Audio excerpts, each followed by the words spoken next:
Hechos 2:42. Es una escritura bien conocida para todo pentecostal. Dice así la palabra bendita del Señor. Y perseveraban ¿en qué? En la doctrina. ¿De quiénes? De los apóstoles. En la comunión unos con otros. En el partimiento del pan y en las oraciones. Tomen sus lugares.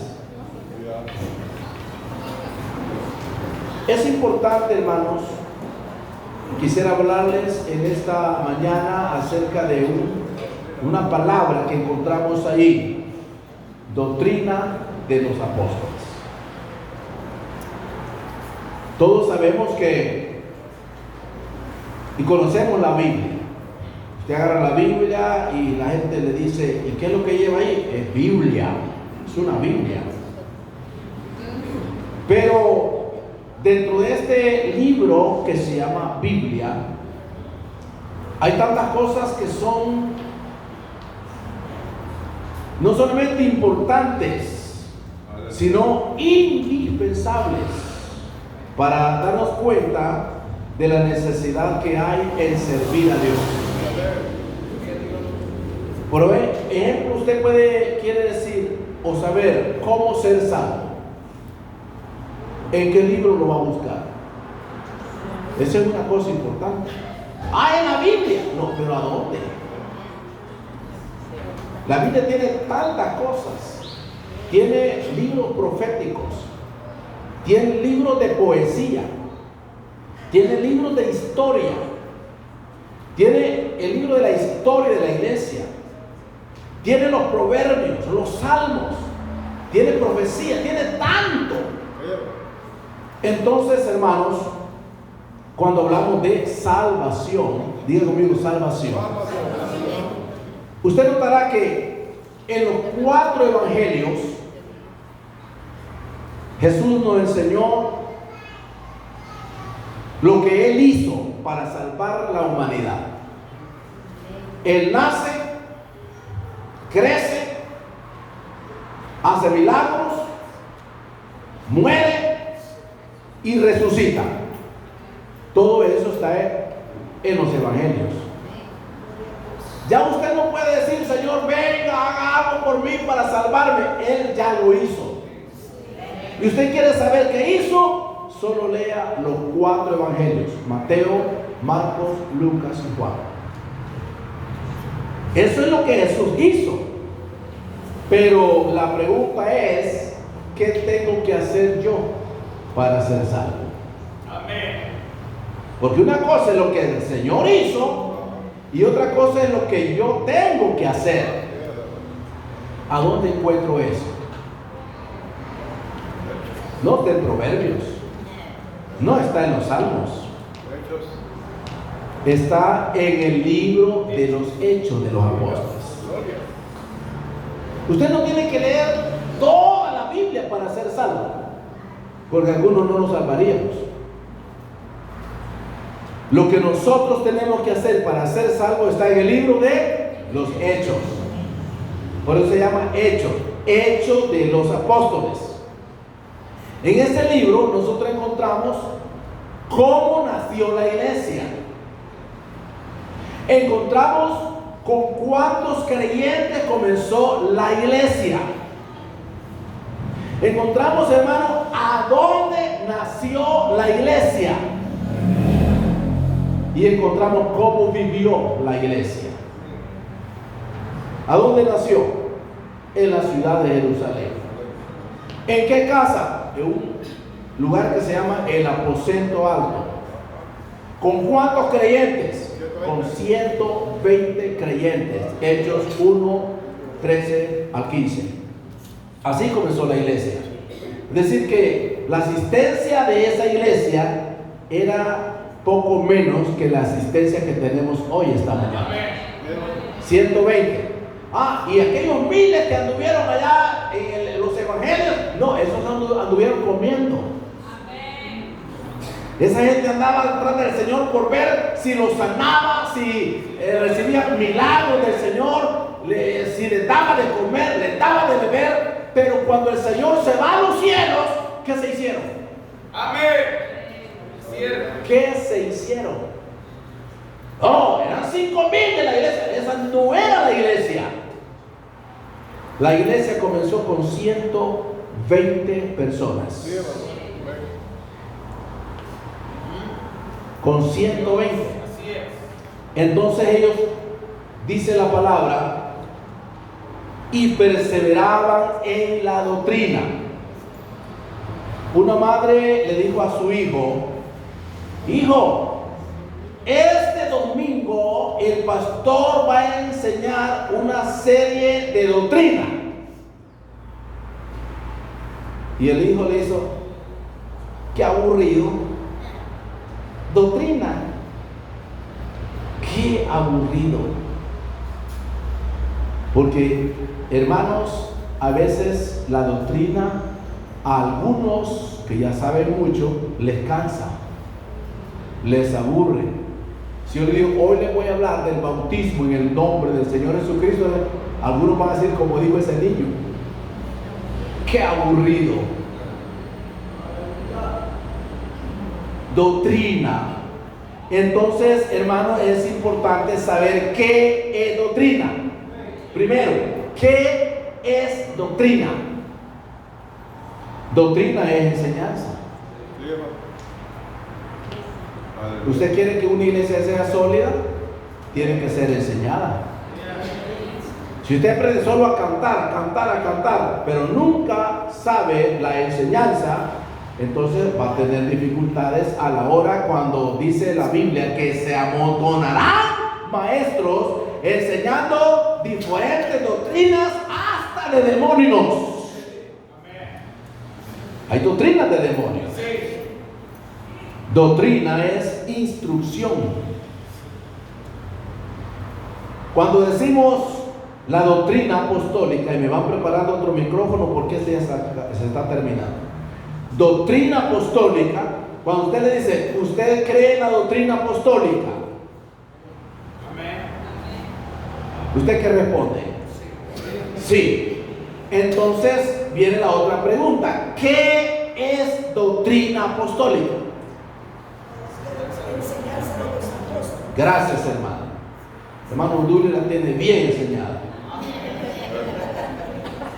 Doctrina apostólica quiere decir la enseñanza que predicaron los apóstoles. Y entonces, ¿quiénes son los apóstoles? Son los 12 hombres que el Señor llamó, instruyó, enseñó, doctrinó, los preparó, les enseñó a orar, les enseñó a tener fe, les enseñó a perdonar, les enseñó, hermanos, a amar. Y esos 12 hombres, cuando el Señor se va, llenan el mundo entero con el mensaje del nombre del Señor Jesucristo. Fueron los 12 hombres que el Señor Jesucristo escogió para que predicaran en todas las naciones el mensaje del reino de Dios. ¿Cuántos saben qué es la gran comisión? Eso es lo más común que tenemos. Cuando hablamos de la gran comisión de Jesucristo, es cuando el Señor resucita y llama a sus 12 y les da las comisiones de ir y predicar el evangelio a todo el mundo. Eso no lo dijo a las multitudes, no lo dijo a los 70, lo dijo a 12 hombres. Dijo: ir por todo el mundo y predicar el evangelio a toda criatura. El que creyere y fuere bautizado, este será salvo, mas el que no creyere será condenado. Y ahí tenemos las comisiones. La comisión de Marcos 16:15, la comisión de Mateo 28:19, la comisión de Juan 20 y la comisión de Lucas 24:45. Son comisiones que el Señor les dio a los apóstoles para que ellos fueran y enseñaran. Y entonces dice que ellos perseveraban. Digan perseverar. ¿Qué es perseverar? Mantenerse. Permanecer, hermana Gil. Permanecer. No dejar de hacer algo. Perseveraban todos los creyentes, hermanos. Miren, este grupo de personas perseveraban en la doctrina de los apóstoles, es decir, los 120, en la comunión unos con otros, en el partimiento del pan y en las oraciones. Y luego continúa el pasaje allí en adelante y le llama la Biblia versión 60 la vida de los primeros cristianos. Oye, ¿cómo dice? Desde el verso 43 al verso 47 dice la vida de los primeros cristianos. Ahí fue donde Hechos 2:41 dice que se bautizaron 3,000. Y luego el verso 43 en adelante está hablando de la vida, la forma como ellos vivían. Toda actividad de la iglesia puede ser dividida en dos categorías. Y las dos categorías de la iglesia, una es evangelismo. Esto es el evangelio o buenas nuevas. Esto es para las personas que quieren ser salvas. Se llama buenas nuevas. La palabra evangelio quiere decir buenas noticias. Cuando usted le habla de Jesucristo a una persona, usted dice, le traigo buenas noticias. ¿Y cuáles son esas buenas noticias? Que todavía tiene esperanza, que todavía el Señor puede cambiar su vida, que todavía no importa lo que sea, hay esperanza para esa persona mientras todavía tiene vida. Eso se llama evangelismo. Y la otra actividad de la iglesia es doctrina. Esto es edificación, enseñanza. Para la gente que se mantenga salva, tiene que ser enseñada. Entonces hay otra pregunta: ¿de dónde proviene la doctrina? Toda enseñanza debe venir y tener su origen en este libro. Miren, ¿cómo se llama este libro? La Biblia. La Biblia, la palabra de Dios. Aquí, hermanos, toda doctrina tiene o debe tener su fundamento en la Biblia. Porque algunos creyentes son arrastrados para otros lugares que solo porque allá dan horchata, porque allá dan arroz con leche, ¿por qué? Porque no está fundado en este libro. Amén. ¿A cuánto le gusta leer la Biblia? ¿A 10? 10 contestaron. Eso debe ser una necesidad. Yo a la doctora Gaby le he dado 12 lecciones. Y esta semana me dijo, ¿cuándo me hace el examen? Pues, ¿está lista ya? ¿Ya está lista ya? ¿Está lista para el examen? Si dijéramos, vamos a hacer el examen a todos hoy, vamos a dar el examen escrito a todos, lo vamos a hacer ahorita, a ver cómo estamos en doctrina. Yo estoy seguro que todos sacan 10. Porque ustedes son tremendos, hermanos. Hay seguridad. Entonces, hermanos, toda doctrina debe de venir de la palabra de Dios. Ayer íbamos hablando con el hermano Juan Alvarado y me dice, a mí nadie me va a mover de aquí, a mí nadie me mueve. Y le hacen promesa, hermano, y que quieren llevárselo por allá, pero gracias a Dios, hermano, que el hermano ha tenido la convicción tremenda de lo que es la enseñanza de la palabra de Dios. La palabra doctrina o enseñanza se encuentra 56 veces en la Biblia. Esto nos indica que es importante. La otra pregunta es, ¿por qué estudiar la doctrina? Número uno, porque hay seguridad en saber lo que practicamos. ¿Sabes por qué el grupo del hermano Rosales, que dirige hermano Rosales? Una célula familiar de toda la familia, ya casi es una iglesia. Y ahí la gente se ha ido bautizando, la mayor parte de hermanos eran católicos. Hermano, Dios colocó al hermano Rosales en esa familia. Y cada célula, hermano Rosales, tiene una enseñanza para ellos. Y ahora tenemos un grupo tremendo, hermanos. Un grupo grande ahí, una mini iglesia, que están siendo instruidos con la enseñanza. Y cuando uno es doctrinado, hay seguridad en lo que practicamos. Por ejemplo, si a usted le pregunta, mire, ¿usted por qué se bautiza en el nombre de Jesús? El que no tiene doctrina dice, como el pastor así dice usted. Él así dice, a ver dónde saca eso. Pero el que tiene doctrina dice, porque la palabra de Dios así lo dice. Así lo enseña. Nadie tiene que andar diciendo que el pastor así dice.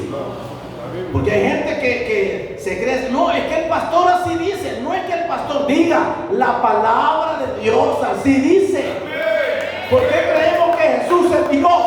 Porque la palabra de Dios así dice. ¿Por qué creemos que solamente hay un Dios que debe ser adorado?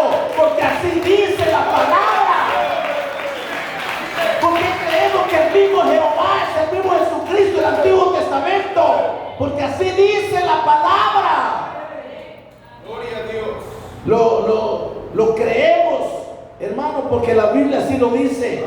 La doctrina llega a ser raíces en nuestra vida. Nadie quiere ser un árbol sin raíces.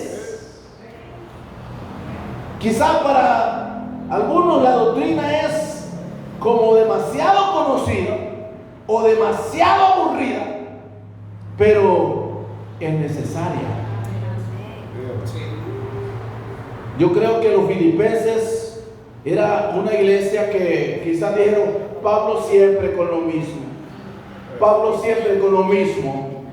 Y dice Filipenses 3:1, hay un versículo importante ahí. Dice así la palabra. Miren lo que le dijo Pablo. Por lo demás, hermanos, gozaos en el Señor. A mí no me es molesto escribiros las mismas cosas. Y para vosotros es seguro. A mí no me molesta escribir las mismas cosas. Y para vosotros es seguro. El estudio de la doctrina nos puede ayudar a responder estas preguntas. Número 1, ¿y qué es la verdad? Esa es una pregunta. ¿Y qué es la verdad? Porque eso está diciendo, miren, nosotros tenemos la verdad. En la iglesia Pentecostal Unida es la verdad. En la iglesia solo nosotros tenemos la verdad. Entonces la pregunta es, ¿y qué es la verdad? Usted no puede estar diciendo, solo los pentecostales tenemos la verdad, porque hay muchas iglesias del nombre de Jesucristo en nuestro país y en el mundo. En Etiopía hay una iglesia que no es Pentecostal Unida, pero tiene 1 millón de bautizados en el nombre de Jesucristo. Entonces, la verdad es donde se enseña lo que la Biblia dice. Ahora, si no es bautizado en el nombre, entonces ahí hay problema. Sí. La otra pregunta es, ¿qué es lo que creo? Hermano, ¿y ustedes qué creen ahí, pues? ¿Qué creen ahí? No, hermano, el pastor nunca nos ha enseñado eso. No, usted tiene que saber qué es lo que creemos. ¿Por qué lo creemos? ¿Qué es la diferencia entre lo que creo y lo que creen? ¿Cómo enseñar esto a otras que necesitan conocer a Dios? El apóstol Pablo fue un hombre que, aunque antes no conocía a Dios, cuando lo conoció, se interesó para que sus hijos en la fe tuvieran cuidado con la doctrina que él les había enseñado. Primera Timoteo 1:3. Vamos a ver qué dice. como te rogué que te quedases. Primera Timoteo 1:3, como te rogué que te quedases en Éfeso. Cuando fui a Macedonia, dice Pablo a Timoteo, para que mandases a algunos que no enseñen diferente doctrina, que hay diferentes doctrinas. Entonces hay que apegarnos bien a este librito, hermano. Primera Timoteo 4:13-16 dice así, miren. Primera Timoteo 4:13-16. Entre tanto que voy, ocúpate ¿en qué? ¿En qué? En la lectura. Wow, pregúntele, hermano Jonathan, ¿cuántas veces ha leído la Biblia? ¿Cuántas veces lleva ya? 2 veces enterito este libro, hermano. 2 veces enterito este libro. Nuestro director de jóvenes. Ocúpate en la lectura, la exhortación. ¿Y qué más? Y la enseñanza. No descuides el don que hay en ti, que te fue dado mediante profecía, con la imposición de mis manos del presbiterio. Ocúpate en esta cosa, permanece en ella, para que tu aprovechamiento sea manifiesto a todos. Ten cuidado de ti mismo y de la doctrina. Ten cuidado de ti mismo y de la doctrina. Persiste en ello, pues haciendo esto te salvarás a ti mismo y a los que te oyen. Wow. Hay una gran pregunta. ¿Por qué es importante la doctrina apostólica? ¿Por qué es importante la doctrina apostólica? Número 1, porque es el fundamento de nuestra creencia.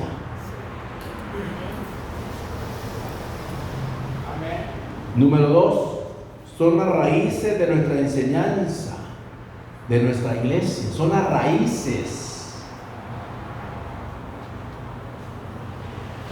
Nosotros no sabemos más que los apóstoles.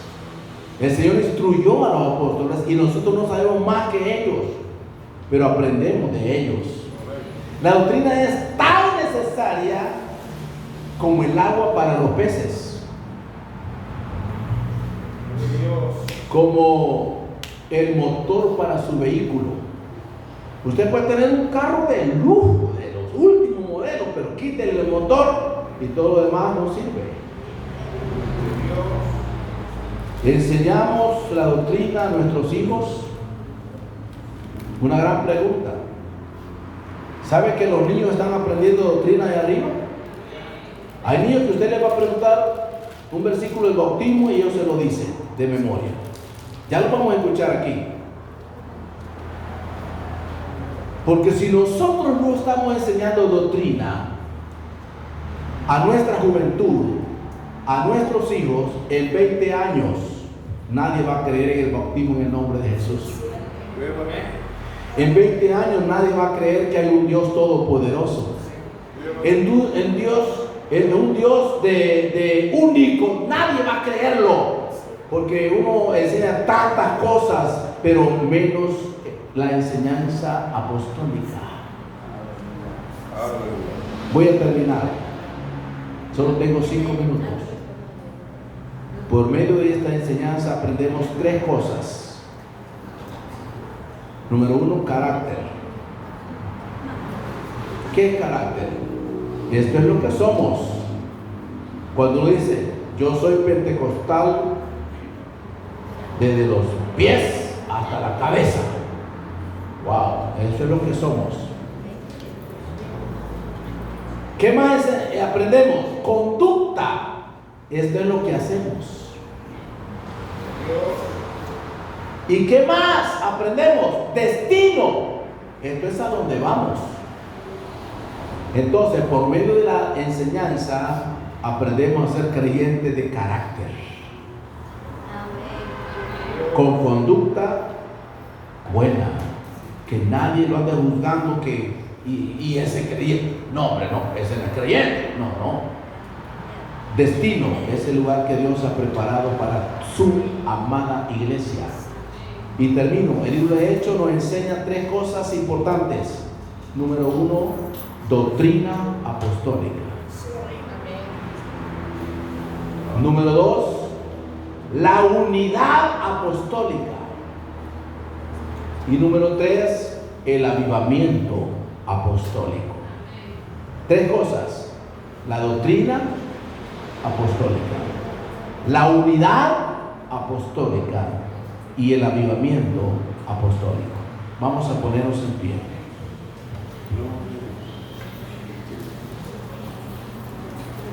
Cada semana he mandado una enseñanza a los señores. Cada semana he mandado una enseñanza a los jóvenes. A la directiva, señoras. Son 10 temas de bautismo.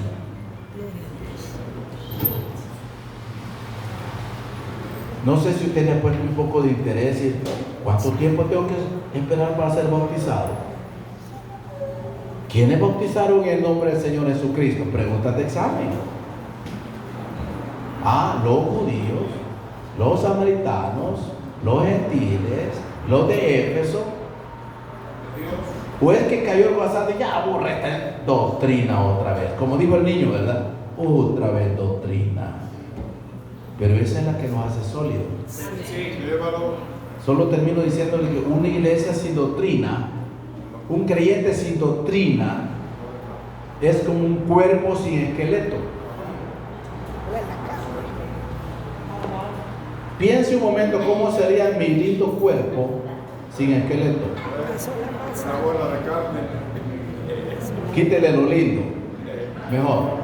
¿Cómo sería mi cuerpo sin esqueleto? Me está imaginando, ¿verdad?